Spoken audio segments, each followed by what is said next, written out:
Hi, guys. Thank you so very much for joining me today. My name is Dr. Sylvia, and this is AskAwayHealth. I'm a consultant in general practice based here in the United Kingdom. I am sorry this is a bit of a sad one, but I think it's really so important that we talk about Jessica Petway and her experience. Just a second, guys.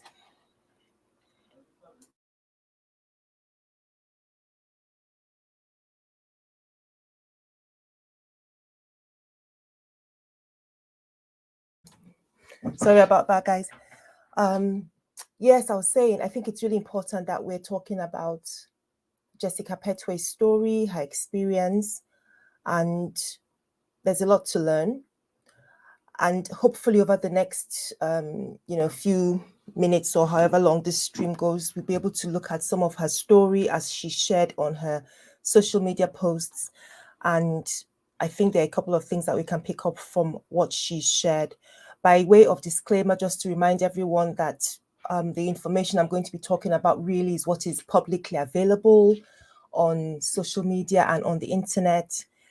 And it's not specific medical advice for anybody. It's providing information that hopefully will help us make decisions that we can use to speak to our own medical practitioners who know about our background and can guide us appropriately.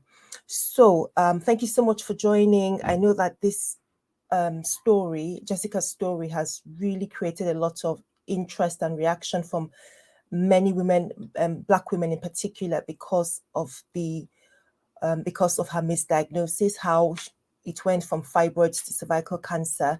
And so we're going to talk about this. We're going to talk about what might have happened, what might have gone wrong, and when it did, just using information that is available in the public space, because I didn't know Jessica. I only came across the notice about her death, I think it was about a week ago, from another YouTuber who was sharing the experience. And Jessica is or was a social media influencer. She was on Instagram. She also had a YouTube channel, and she did a lot of amazing work showcasing her life, her family. And the sense you get is of a very vibrant individual, lovely person, vibrant individual. And of course, my condolences to all her family and her friends who are, going through a really difficult time. So thank you for joining me today. I've got an early comment came. Somebody says, can you explain what symptoms this young lady displayed when she was misdiagnosed, please? Thank you, Jennifer, slowly for that question, because that is my intention. And I think that's probably the best way for us to get going with this. So I'm going to share Jennifer's post from Instagram, which she goes into a lot of detail about her experience. And this is dated, this is the end. She shared this on the 31st of July, 2023. It's a long read, and I'm going to go through it for people who don't know the story, or for those who may have missed something when they read it the first time. And after that, I'm going to sort of summarize the timeline, and then we can ask the questions, and I can share what I think happened or what I think she was going through. And again, the information is limited, but please share your comments, share your experience, and then we can go through this together and hopefully learn from it. So let's have a read. And while I sort of get that going, I'm just going to check what my sound is like, and if anybody is on here live, because I can't see my I can't see who's on there, but if you can let me know whether my sound is okay. But I'm just checking on my phone as well before we start reading about Jessica's story. Let me see. Okay.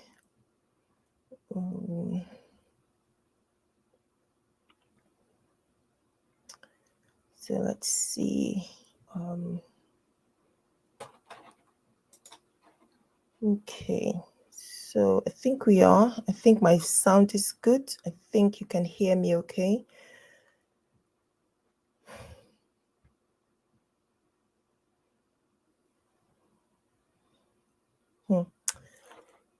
All right. So here is Jessica's story. Oh, why isn't it showing? I don't.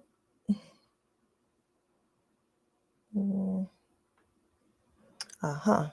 Okay, here we go.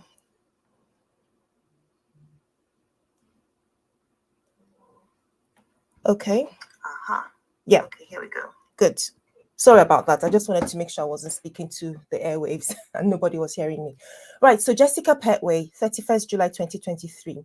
I took these photos a few days ago, and it's currently my favorite photo of myself. It brings me so much joy to see how far I've come, because a few months ago, I received devastating news. I was diagnosed with stage 3 cancer. I don't even know where to begin, but I want to share why I've been gone for so long, in hopes that at least one person is encouraged by my story. So here it goes. Last June, I was having intense vaginal bleeding. And when I say intense, I mean I was literally bleeding out. I called around and asked other women if they experienced this before, and majority of them said they have. I thought, well, maybe this is a normal thing that women go through. I was experiencing extreme fatigue, weakness, and just not feeling like myself. But again, I accepted this as a normal symptom that most women go through. Well, on July 1st, 2022, at 4 a.m., my husband found me in the bathroom unresponsive and not breathing. I had literally passed away. He called on Jesus to bring me back, and I came back. I was rushed to the hospital, where they told me that the extreme blood loss was due to fibroids. My gyno made it seem like it was so normal and common. I didn't think much of it. However, I was passing clots the size of a placenta, which was really alarming. They kept me overnight and released me the next day. Fast forward to July 22nd, I was hospitalized again for the same thing. Again, the medical professionals treated it like it was not that alarming, since it was just a fibroid, in quotation marks. The bleeding eventually stopped, but was replaced with labor-like pains. My life became so limited. On December 31st, 2022, the bleeding came back and it would not stop. I was hospitalized again January 7th and was there for a week. I was told I could not get surgery to remove this fibroid due to my lack of blood supply. My hemoglobin level was at a 4. I had to receive 10 blood transfusions during my hospital stay. They recommended I do a biopsy. So that's the first bit of the story, and then she continues in the comment section, so it's sort of all in one place for us to read. So let me find that bit in the comment section, and then we can continue reading. I think it's at the bottom. So here it is. Okay. I don't know if you guys can see it because the screen's shrunk a little bit, but so this is the rest of Jessica's story. As I went in for my appointment, this doctor asked if she could just look down there first. She was the first to show some concern. So guys, this is January now, January of 2023. She was the first to show some concern. I told her it was okay to check. It didn't take her long before she looked at me and said she couldn't even see my cervix because it was blocked by a huge mass. She scheduled me an appointment with an oncologist the following week. On February 8th, 2023, he performed an outpatient biopsy on me. When I woke up from the anesthesia, he casually said, "Yep, you have stage 3 cervical cancer." It turns out it was not a fibroid, but cancer. I was misdiagnosed all this time. I remember hearing that and immediately saying to myself, I refuse to make an agreement with that diagnosis. And so I didn't. Being told I have cancer didn't devastate me. It was the reaction of those close to me. I knew that God is my healer and that no weapon formed against me, not even cancer, would prosper. I knew that I am more than a conqueror and I would get through this. However, the symptoms grew stronger. The hospital became my second home. By February 2023, I had had over 18 blood transfusions, 18. I lost weight, I felt weak, and overall couldn't understand why. Why me, Lord? What did I do to deserve this? Laying in the bed in agonizing pain, I cried out to God to show me what to do, because at times I felt like death would just be an easier option. But then God showed me that what I was going through had nothing to do with what I did. He showed me that I was not alone and that he knew exactly how I felt. But most importantly, he had already provided the healing that I was seeking. He said, "My spirit is in you, which means my power is in you. Rest in my promises and believe that you are already healed." Well, that was April 13th, and I have not been back to the hospital. I have not had any blood transfusion since then. I gained my appetite back. I got up and out of the bed. I gained my mobility. My faith grew significantly. And anytime I felt my faith being attacked, I could hear God reminding me to live. And that is exactly what I'm doing. I'm living because the one who gave life abundantly lives in me. Okay, there's a little bit more in the Instagram post, and I will share the link in the comments in the description once I finish with this live stream. So if you want to go ahead and read everything, but that really is the timeline, because she doesn't really share any more information about her illness.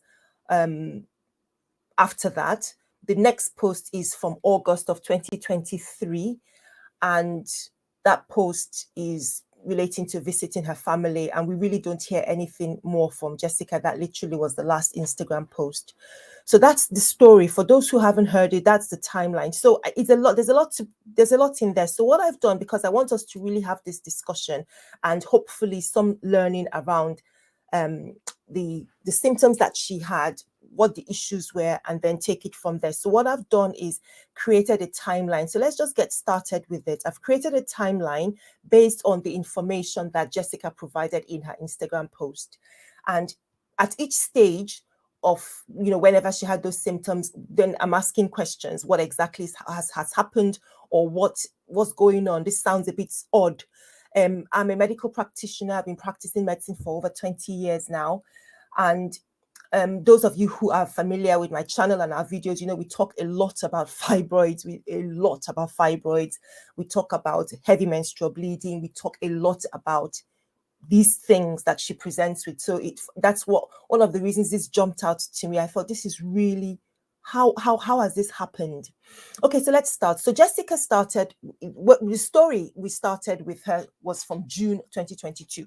This is when she said she experienced intense vaginal bleeding, and intense to all of us listening suggests very heavy bleeding. And heavy bleeding, you can define it in different ways. How heavy is heavy? But basically, she had intense vaginal bleeding, so it was affecting her to a very significant effect, such that she felt very tired, she felt weak, she was not feeling herself. And then she said she asked around, she asked some women she knew. So presumably she asked friends, she maybe asked relatives and so on. So she spoke to her community, and she said most people said, "Oh, that's normal." And for me, that's the first concern. That's the first worry I had when I looked at this, because I'm wondering, how is that normal? How is that normal? So what is normal vaginal bleeding? So nobody can tell you exactly what is normal vaginal bleeding. We have, for the intents of medicine, we have an average volume for most women, but we don't use that. When you come to the doctor and say you're having a vaginal bleeding, of course, we don't ask you, right, what volume of blood are you losing? Nobody does that. But we listen to you describe perhaps how many pads or sanitary towels or tampons that you've had to use in order to manage the bleeding. Guys, bear with me. There's a call. My daughter is at give me a second. I've just got to take this call.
Okay, right. Sorry about that. Where was I? Yeah. So we're talking about what's normal vaginal bleeding, and what I'm trying to say is that there isn't a specific volume that is normal or that is abnormal.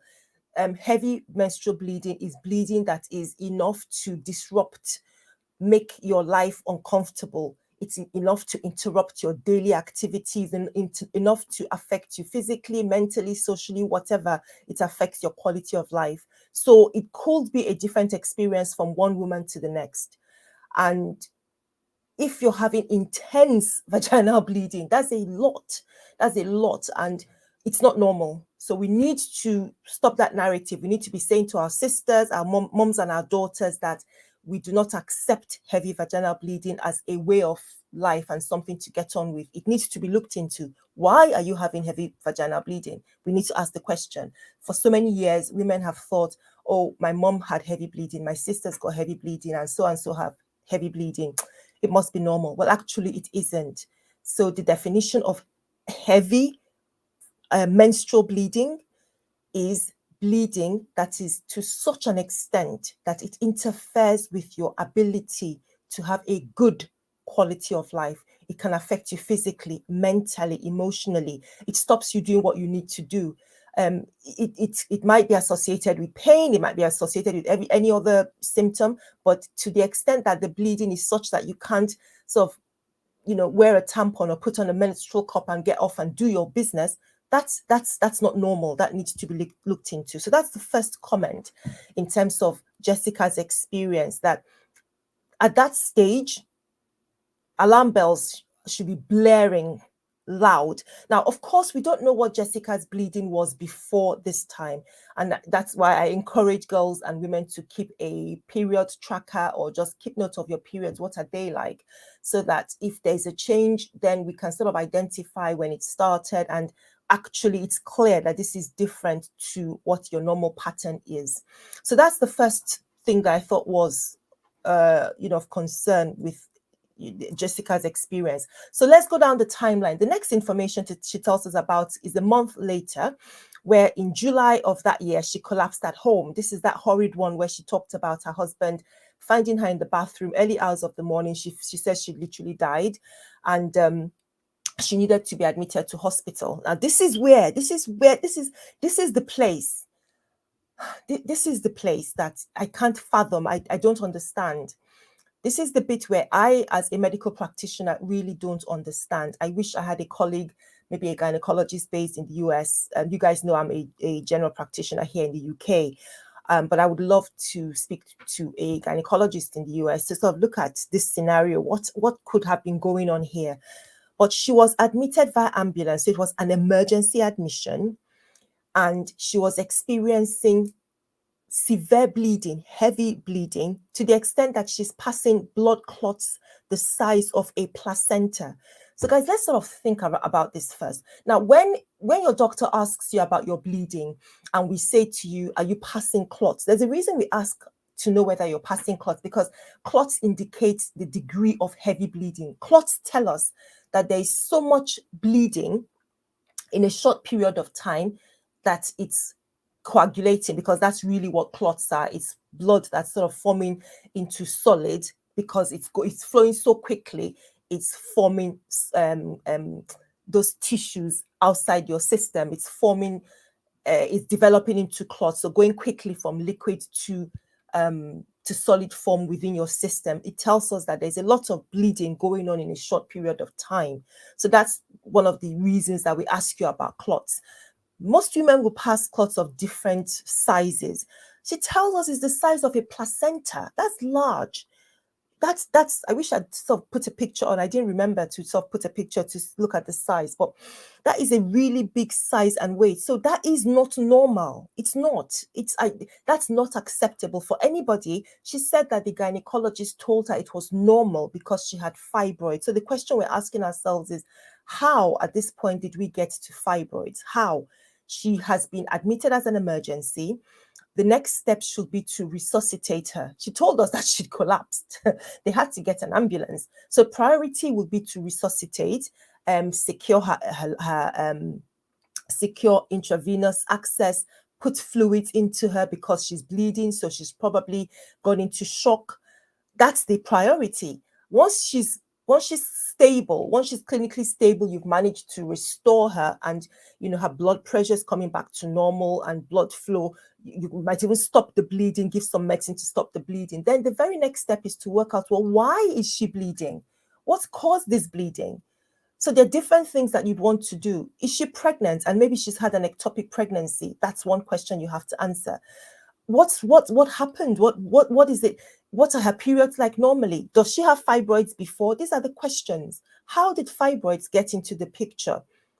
Because I feel pretty confident that Jessica would have told us that she had a scan, because that's how we will tell, the very basic way that you would tell somebody that you have fibroids. So please, if anybody is out there listening to me or watching this on the replay, please don't accept somebody telling you that you have fibroids without tests.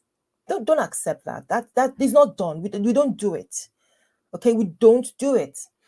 If you have fibroids, the only way we can tell, we can confirm, is that we've done a scan and the scan has demonstrated the fibroids, or you've had surgery, maybe a laparotomy, and we've looked into the pelvis and we can see the fibroids. But nobody can tell you, because you're having heavy bleeding, and because you've come in as an emergency, or even if they examine your tummy and they feel the lumps and bumps, we can say it may be fibroid, but we need to definitively determine what's causing the bleeding. So that is unacceptable.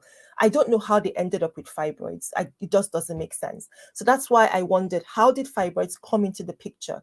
How, without any tests? Was there a pre-existing fibroid condition? Because if she had fibroids, if it was already on her medical notes that maybe a couple of years ago she was diagnosed with fibroids, okay, fair enough, I can understand. But you would still want to do a scan just to work out what's gone on with these fibroids. Why all of a sudden is the bleeding heavier? Are there more? Has it gone bigger? And so on. So please, the second takeaway point for that is, do not accept a diagnosis of fibroids just like that. It's not, there are certain conditions that you go to your doctor and we perform an examination. We hear the story, we hear your history, we call it, and you tell us when it started, how it's happened. We ask about everything else going on. Then we examine you and we say, okay, well, this sounds like so and so. For example, somebody with a urinary tract infection. Okay, you could come in and say, oh, doctor, I've not been well for the last couple of days. When I go to pass urine, it's hurting, it's burning down below. I've got pain in my tummy, or back pain, or my urine looks a different color, it's a bit cloudy, or it's a bit smelly. So you could tell us that information. I'm going to pass urine a lot more frequently than usual. Then we examine you and we check your urine, or we may not even check your urine yet. We could say, well, this sounds like a urine infection. And sometimes you can actually start treatment without waiting for a test. But most centers will get a urine sample from you, dip it, and then go ahead and start treatment. But the point I'm trying to make there is that there are certain conditions like that where you don't need an extensive test. You don't need, we don't even have to wait for the urine culture to come back before we say, like, let's start you on antibiotics. We could go by the symptoms that you've described to us. We could go by the examination and say, this looks like a urine infection, and treat. You don't do that with fibroids. We can't do that with fibroids. So please, there needs to be some form of investigation, and they're different. The scan is actually just the basic one, actually, that could tell us what exactly is going on in the pelvis causing this bleeding. So that's the timeline for the first bit. And so she was passing heavy clots. They told her she was fibroids, and so now she's working on, I've got fibroids. The very next thing that happened was just a few weeks down the line, 3 weeks after she had presented in that semi-conscious state, she collapsed again. Another emergency admission, again attributed to fibroids. And more questions. How? Why are we carrying this on? And by the way, so somebody came in, nearly died, heavy bleeding. What tests have we done? What are we doing to make sure this doesn't happen again? What are we doing to treat? No, I'm not hearing anything about a plan for treating. Are we just waiting for her to keep popping in and out of hospital with very heavy bleeding? Is she being referred to a specialist to manage? I'm not getting that sense. And of course, I know that there may be more information that we don't have access to. And yes, that's a disclaimer. I'm only going by the information that Jessica provided on her Instagram post, and I don't know everything else that happened in hospital. So yeah, there might be more information that we don't have access to. But she says it was attributed to fibroids again. It stopped, the bleeding stopped, but was replaced by intense labor-like pains. So, there was a problem. There was a problem. And my issue with this is, what's the long-term plan? What I would have expected that if she'd had a scan, we would know the type of fibroids, how many fibroids, and we would know what are we going to do about them. If they're causing such heavy bleeding, are we thinking about any treatment, whether it is medication or whether it is surgery or uterine artery embolization? We should be having that conversation, at least with Jessica. She can then decide what she wants to do. Perhaps it happened, perhaps I don't know.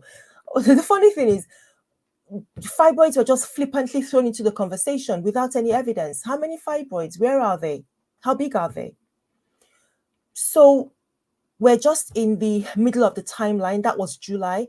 And then she's having this intense labor pains. And then everything seems quiet until December, because apparently the bleeding had stopped. So my thought is perhaps she was given some medicines. There are some hormones that you can give, or some medicines you can give to try and stop the bleeding. So perhaps that happened. I don't know. It doesn't tell us. We don't know what treatment that she had, if any. But between July and December, things seemed to have gone a little bit quiet, apart from these labor-like pains. I don't know how often she was having them. Maybe they were not too often. We don't know. But come December of 2022, so we're now, this started in June. So we're now in December, so sort of 6 months, 5-6 months down. The bleeding started again, and now non-stop. This is bleeding that was heavy in the first place. It was bad bleeding to start. There's never been a point where this bleeding was just, a little bit heavier than usual period. No, it was really bad from the beginning. So again, I wondered, was she treated with medicines that could pause the bleeding for some time? And then if that was the case, now that the bleeding has come again, why didn't that trigger any concern? So if you're just joining me, guys, welcome to the stream. We're talking about the story of the experience of Jessica Petway, who was, a social media personality with an account on Instagram and on YouTube, talking about makeup and beauty, sharing experiences of her family, and a wholesome woman. I don't think I even mentioned her age, so I'm so sorry. She was 36 years old when she passed away, just about 11 or 12 days ago now.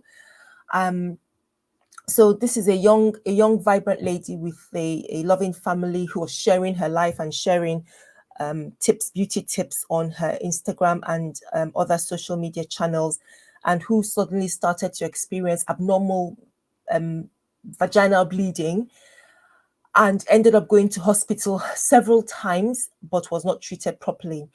So I've just come away from saying that fibroids appear to just have come into the story. I don't know how.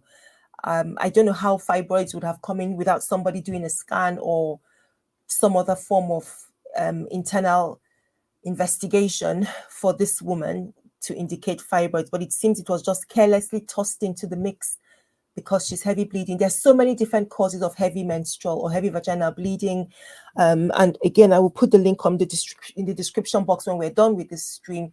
I have a video where I think I talk about 16 causes of heavy menstrual bleeding. So there's a lot to do when somebody comes in with abnormal vaginal bleeding, and it's incorrect to just accept it as normal. There are certain ages where it may be a young woman who's just started her menstrual cycle or menstrual, starting to have periods. And then after some time, she may start to have heavy bleeding. And some of that may be because of hormone fluctuation. That's physiological. That is something that eventually will settle for most girls. But then there's so many other reasons for abnormal menstrual bleeding. All right, let's carry on. So that was December 2022, forward to January 2023. So we're now properly 6 months down. And again, another admission. So perhaps we're asking, what's going on here? Who is she seeing? How many doctors is she talking to? Is there somebody else you should be explaining to? How is this? Because in between these experiences, life is going on. This is a mom of 2 lovely young girls. And think life is going on. So we don't know what else is happening around that's determining the decisions that she's taking in terms of, asking further questions. We don't know. This was a bad admission. She was admitted for a week with more heavy bleeding. Remember, in December, the bleeding started off and she said it was really bad. So there's some talk about treatment now. This is the first time anybody's talking about, let's treat this woman. But she's been doing this, started in June with really bad admissions for heavy bleeding, admitted in state of collapse a couple of times. Then in December, heavy bleeding. And this is the first time somebody is saying, well, okay, let's look at treatment. And even in that discussion, somebody said, well, surgery is not an option because she lacked blood supply. It's almost, you could cry. If it wasn't so tragic, you would cry because you're thinking, well, yeah, probably because we've not touched the underlying cause of the problem.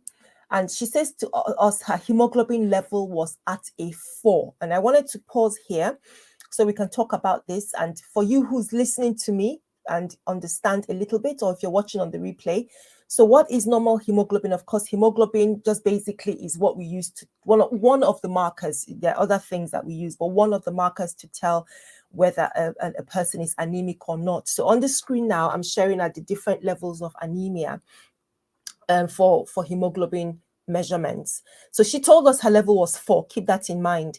For men, and then it's a range. Okay, I know I've given just single numbers here, but it's generally in a range when you talk about normal hemoglobin level. This screen is really talking about when we would say somebody is anemic. That is, they don't have sufficient blood for their body's needs. In men, we're looking at numbers less than 13, 1-3. In a woman who's not pregnant, aged over 15, we're looking at numbers less than 12. In somebody who's pregnant, because of the effect of, the demand of the baby, would accept a slightly lower level of hemoglobin before we say somebody's anemia. So that means that's 11. And in children, aged 12 to 14, the levels are less than 12 gram per dl is regarded as anemic. So this just gives you a rough idea of the numbers. And the reason I put these numbers here is this is where you get concerned about somebody who has anemia at these levels. Jessica was turning up with a hemoglobin of 4. Pregnant women are anemic at 11. So that tells you she was in really bad shape. This is serious. This is really serious. She's lost so much blood. Her heart could stop.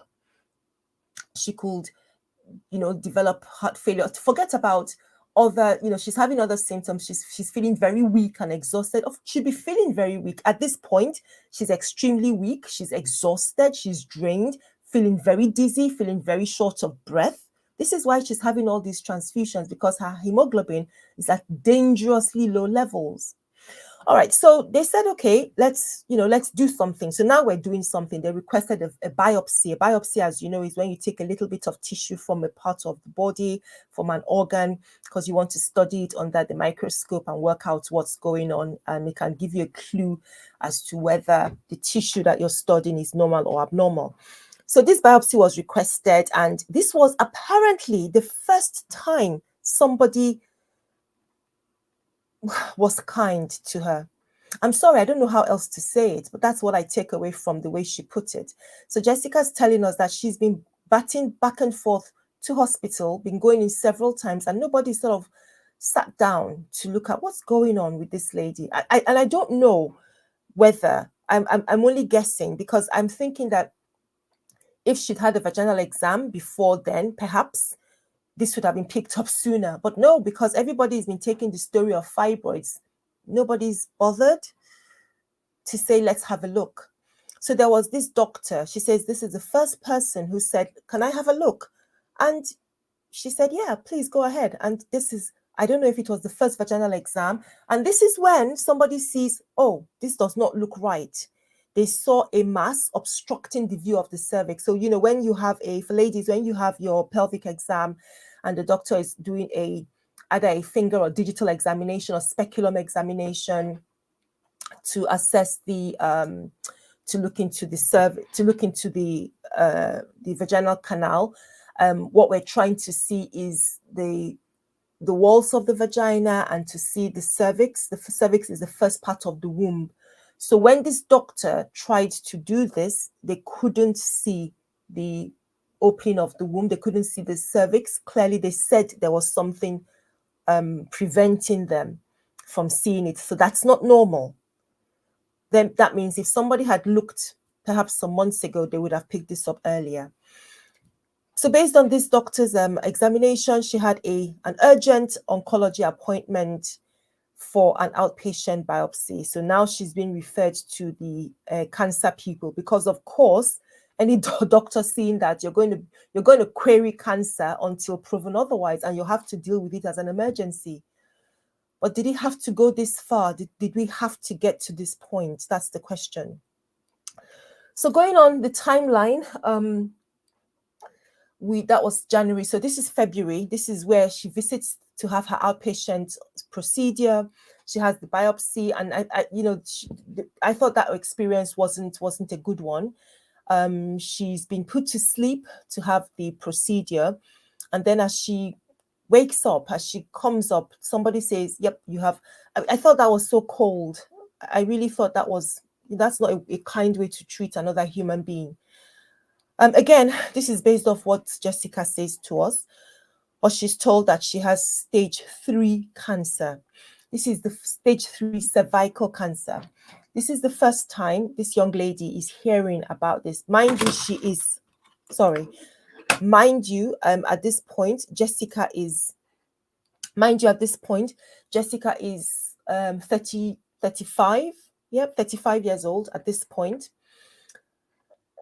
At this stage, she has lost a lot of weight. She's extremely weak. She's in pain. And she says to us she's had 18 blood transfusions.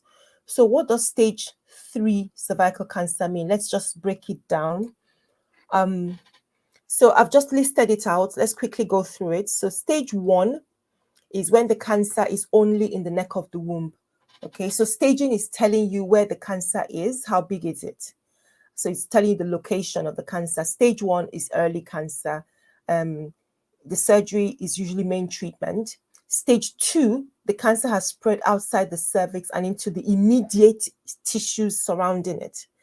In stage 3, the cancer has spread from the cervix into the tissues close to it and into the lymph nodes in the pelvis or abdomen. That's important because once they get into the lymph nodes, that means they can travel elsewhere in the body. And stage 4, the cancer has spread to the bladder or the back passage or other parts of the body.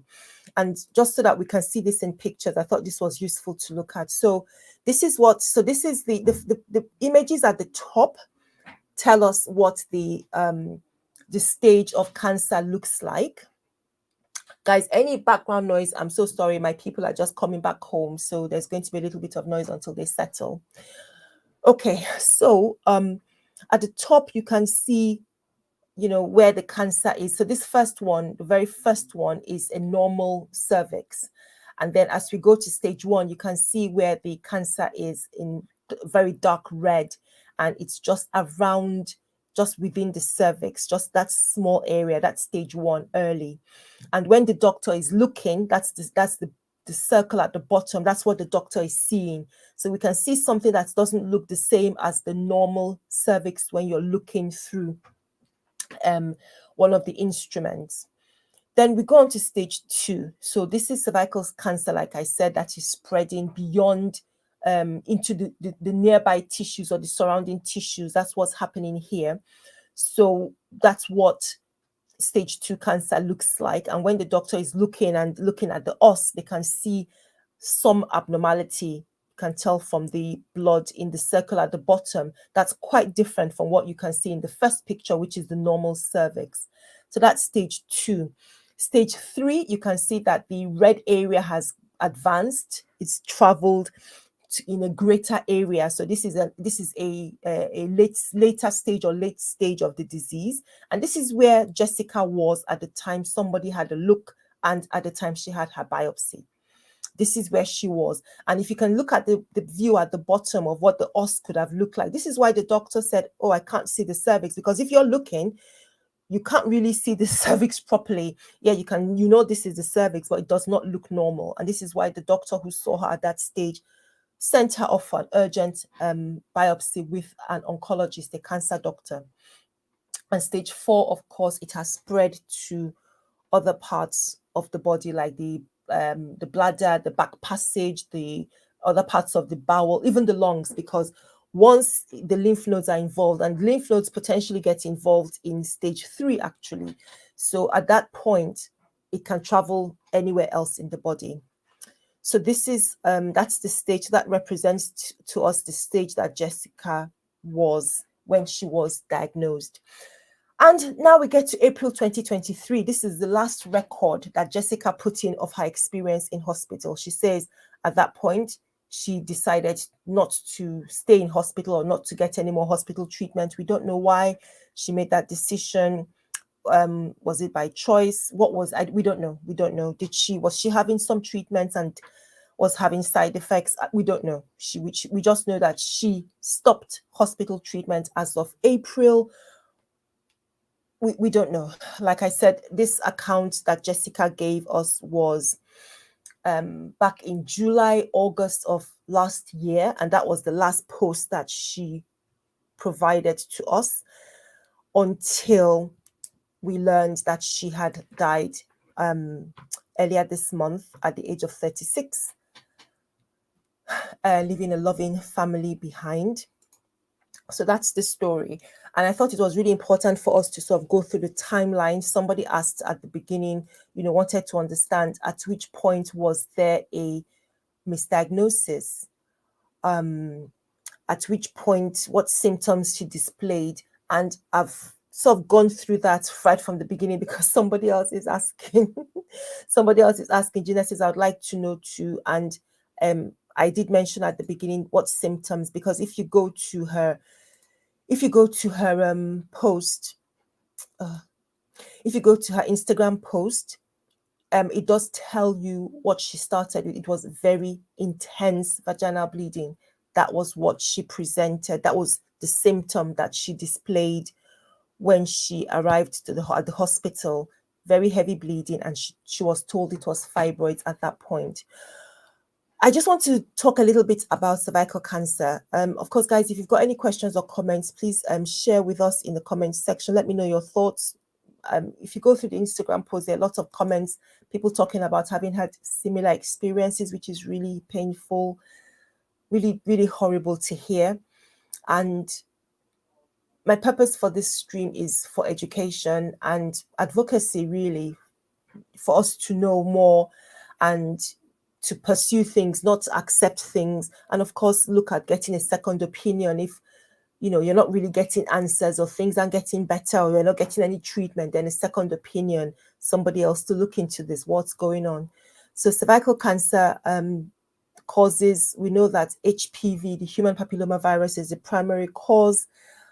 Most cases of cervical cancer develop as a result of HPV infection, and that can be contracted via sexual contact. HPV can also cause warts. Some might not even cause symptoms. Not all HPV strains cause cervical cancer. Having sex from an early age, sexually transmitted infections like chlamydia, gonorrhea, syphilis, and HIV, smoking can increase the risk of cervical cancer. What about symptoms? So symptoms, that's important, because when Jessica started her story, she already had intense vaginal bleeding. So I would say that at that point, the cancer was already at a fairly advanced stage at that point, because unfortunately, in the early stages, cervical cancer may not show any signs or symptoms.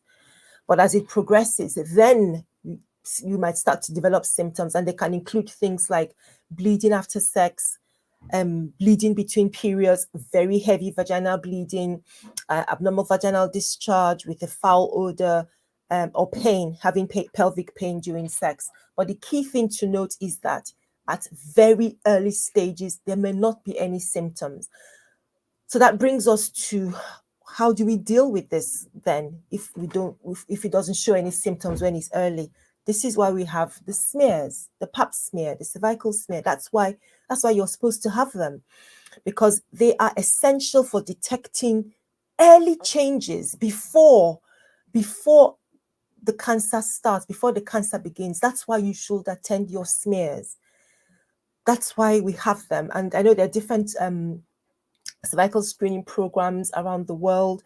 For example, in the UK, where I practice, our NHS program invites women between the ages of 25 and 64 to come for screening. And not just, for anyone as well with the cervix. So that includes trans men and non-binary people assigned female at birth.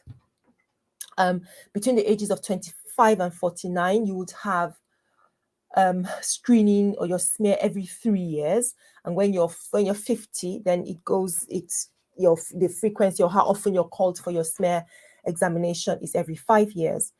I think in the US, from my research, it's usually women, our recommendation is to start from the age of 21, and again every 3 years. And again, the pap smear detects changes. It detects the changes in the cervical tissues even before they become cancer, or can detect early cancer cells, or you can pick up HPV infections doing these tests. So that's why screening is so crucial, because in the early stages, this cervical cancer does not show any signs or symptoms. Things like X-rays, CT scans, cone biopsy, all that, these are other tests that can be done to confirm and to assess the degree of the cancer, the spread, and so on. Okay, a quick word about HPV vaccination. I was going to say something about cervical cancer, and I hope I remember. Okay, a quick word about prevention. So vaccination is effective. Yep, so getting vaccinated with HPV vaccine is important before sexual activity begins. I've talked about having your cervical smear. Please don't ignore your smear appointments, and practicing safe sex, avoiding smoking. That is really, those are the key ways to avoid getting cervical cancer. Oh, I was going to say that it is very common in younger women. That's why we have the screens every 3 years. So it's a condition that could affect young women. I don't know, those who are based in the UK listening, I remember the story of Jade Goody, who was she was a housemate with, was it Big Brother? This is going back several years now, I've forgotten. But she was the one, because she developed cervical cancer in her early 20s. I think even before she was eligible for our screening program, Jade developed cervical cancer. And so because she was one of the celebrities on Big Brother, there was a lot of awareness that her condition helped to raise, and she by the time she passed away, it had really created a lot of information, and lots of people knew about cervical cancer, the risks, and preventive measures. So it's something that can affect young women. The important thing is, we're saying, please monitor your periods. Please don't accept that. Please don't accept that heavy bleeding is normal. Heavy vaginal bleeding is normal. If you're experiencing very heavy bleeding, you need to have tests to tell us what's causing the problem. There's some where there is no abnormality within the womb. So it could be because there are hormone fluctuations, like I said at the beginning, that are causing heavy bleeding. But there's some conditions where, like fibroids, endometriosis, cancer, where there is abnormal bleeding and that condition requires treatment. So that's the next bit. The other thing is, heavy bleeding, like size of a placenta, like she talked about, that's not normal. So when a medical person is trying to normalize that, I think it's a good idea to check them and say, how is this normal? I don't feel well. I know that can be difficult. And that's why it's good to learn, from reputable health sources. I do talk a lot about fibroids. Like I said, on my channel, I've got playlists, and I will place the links in the description for people who want to learn more about the condition or get a second opinion, go to a different specialist. I had a couple of comments on my on the post for, when I put up the post for this video, this live stream yesterday, and someone was suggesting about doing seeking a second opinion, going to another center. And I don't know, we don't know, what Jessica's experience was, but if somebody finds themselves in this situation, one admission and no test, and you're told it's fibroids, we don't diagnose fibroids like that. That's not how it's done. Okay. So I've lost my train of thought now. Anyway, I'm just trying to summarize what things that we noticed. So she went from those admissions to, the vaginal examination, which to my mind seems to have come quite late, very, very late. It wasn't done within the first 6 months. It was only after 6 months that somebody said, can I have a look down there? So, I'm really curious about the circumstance of that. Here in the UK, our guidelines advise us for treating heavy menstrual bleeding in women to do a full history and physical examination is important before looking at. There's certain treatments that you can offer, and then there's certain considerations when you can then refer for other tests. So there is a process, but it seems to me she didn't get a physical examination that would have probably given us some greater insights. Although I do think that by the time these things started, or by the time heavy bleeding started by June, I would say to you that it was already at an advanced stage. I would, I think I would suggest that.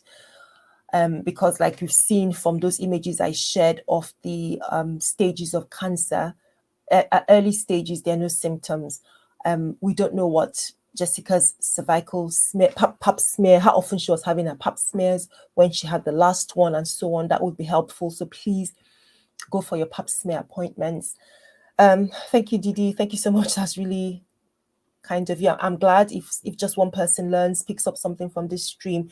I think Jessica was really so brave to share her story. Like I said, I will put up the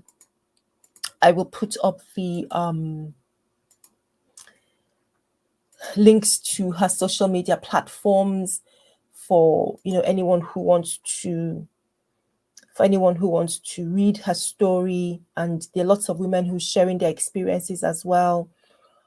And I think there is a lot to learn from. Some people suggest, looking at the hospital, looking at how the treatment went, negligence and all that. I mean, obviously that's something that, the family will need to consider. I don't have any information about that, to be fair, because I don't have all the details of the case, but there is enough to make one question. Why? Where did fibroids? She clearly didn't have fibroids, unless they're going to say to us, actually, she did have fibroids. We don't know. If she did have fibroids, I'm sure she would have said it, but clearly she didn't. Right, guys, thank you so much for watching. Please give this video a like. In fact, I had a few tickers I was going to use just to remind us. So I think I've said most of them anyway. So cervical screening test picks up changes early that could develop into cervical cancer if left untreated. So just some little nuggets of information. HPV is a major cause of cervical cancer. Practicing safe sex can reduce the chances of HPV infection. Vaccines are available and effective in preventing HPV. Smoking tobacco increases the risk of getting cervical cancer. The risk increases the more cigarettes that are smoked. It's never too late to stop smoking, and the sooner you stop, the better. The contraceptive pill is associated with a slightly higher risk of developing cervical cancer. The risk is higher after 5 years on the pill, but starts dropping as soon as you stop taking it. The types of HPV that cause cancer, it's 16 and 18 in about 70% of all cervical cancer cases. So just a few nuggets of information to share.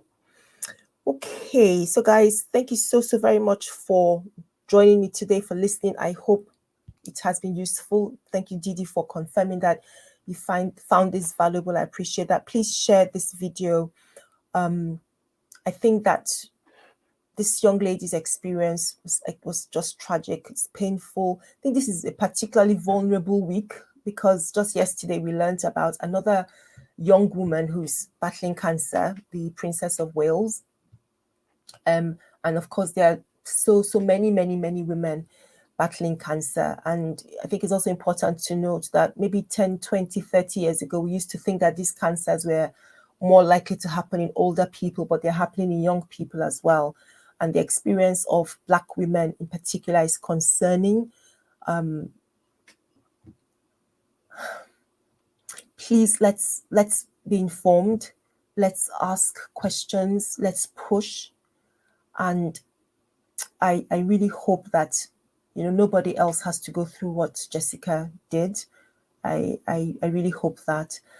And again, my condolences to her family. And we just, you know, pray that they get through this one day at a time. Pray that they remember the good memories that she's left as a wife, mom, sister, friend, and thank her for sharing her experience so that we can learn, use this to say, hey, this happened to somebody, this doesn't feel right, and ask the question, ask for a second opinion, double check. We all need to do that and be informed. So guys, thank you so very much for watching. Don't forget to like and subscribe as you leave the channel, and feel free to have a look at all the other videos as well, playlists, and I'll see you again soon. Thank you.